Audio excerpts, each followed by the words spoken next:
Welcome to Ghoulish Gab. Always spooky, always under 7 minutes. We're live and in person again. Are we? Cursed objects. Today we're talking about some of our favorite horror movies that feature cursed objects. Now, there is kind of a fine line between cursed objects and possessed objects. I kind of feel like It's, yeah. Yeah, it is a fine line or a blurred line. It does get a little blurred. So I was thinking about that, when I was putting this together, but that's a whole nother conversation. I'm going to start with one of the best and also dumbest ones is fucking Christine. That was the first one on my list too. Because it's so stupid. So dumb. But it's so just good. Amazing because you have John Carpenter doing this Stephen King story. So, I mean, these heavyweights of horror. And then it's just a killer car. And it's a car that killed its previous owner. It has a new owner. It killed some other people. And now it's going to kill some more people. It also changes the owner. Like, he starts to take on the elements of the evil car. So he goes from this, like, nerdy little whatever, I'm going to soup up this shitty old car. And then magically the car's just getting nicer, even though the dude doesn't know shit about cars. But he's also getting meaner, but hotter. So I don't even remember what the car was cursed by or if they even explained it. They don't really explain They don't. It's cursed. It counts. Stephen King, it doesn't count. Stephen King long ago learned he doesn't have to give you an explanation. It just happens. I'm Stephen King, bitch. I don't need to explain shit. The car kills people. Fuck you. I also made one about a washing machine that kills people. Fuck you too. Lawnmower. The mangler. The Ring. Cursed VHS tape. You watch it, you get a fucking phone call, you're gonna die in 7 days. This movie, because it was 2002, so I was like in my prime horror watching age, where I was still I hadn't seen so much horror that I was desensitized to shit.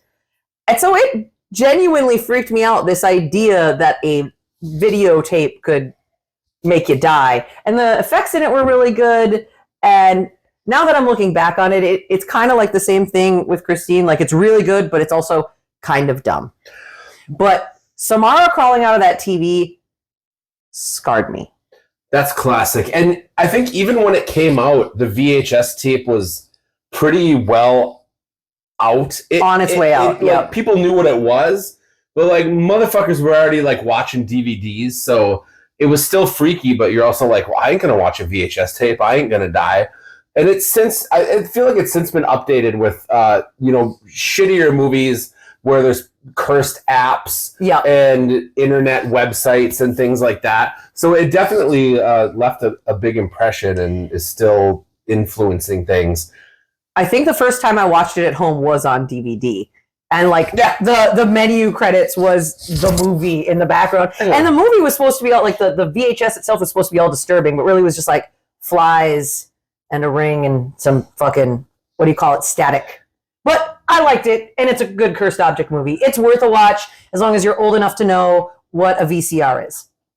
So, yeah, if you were to remake that movie, I mean, you'd have to change it to a shitty streaming service. Yeah. I don't know. Yeah, you download Tubi. Fucking Tubi, and it kills you.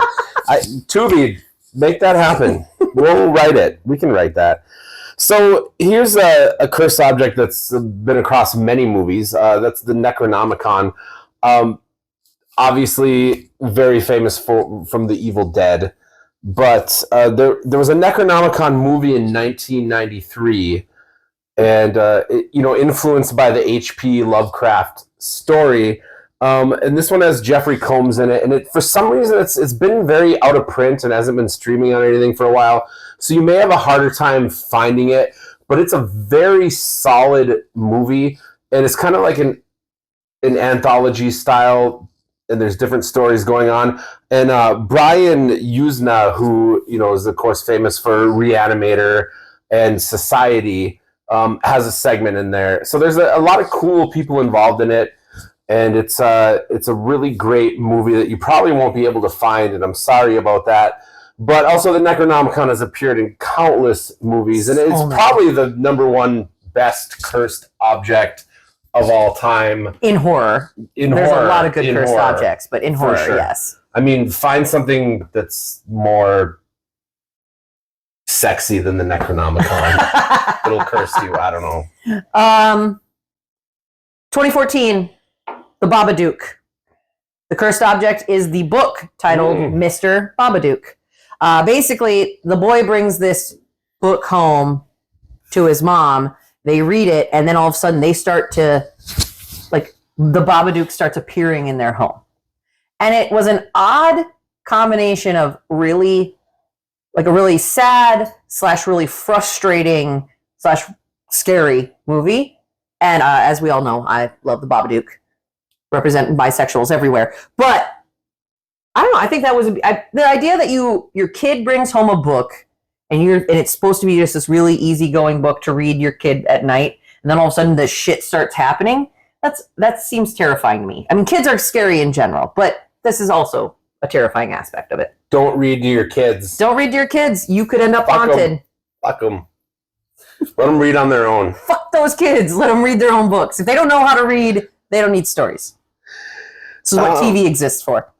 All right, real quickly, let's give a shout out to the Hellraiser, the Lament configuration puzzle box. That might be like the number 2 it exists iconic in that thing. Series only, but it's very knows. It's great. But real quickly, Brain Scan with a cursed video game, 1994. It's very of its time, very of that video game, virtual reality, computers, and it's like, you know, they're just starting to become a cultural phenomenon and a household thing. And so this movie really moved in on that, and they did it well. The trickster in the movie was a pretty cool villain. Edward Furlong is in it, you know, for the brief period that he was a decent actor. And yeah, I don't know, it's worth checking out. It's a pretty good ride. It has a couple twists that might even still get you if you've never seen it. So check that out. We are couple seconds over. Tell us what you thought of our picks. Put yours in the comments, etc., etc., etc. Blah, blah, blah, blah, blah, blah, blah, blah. Bye.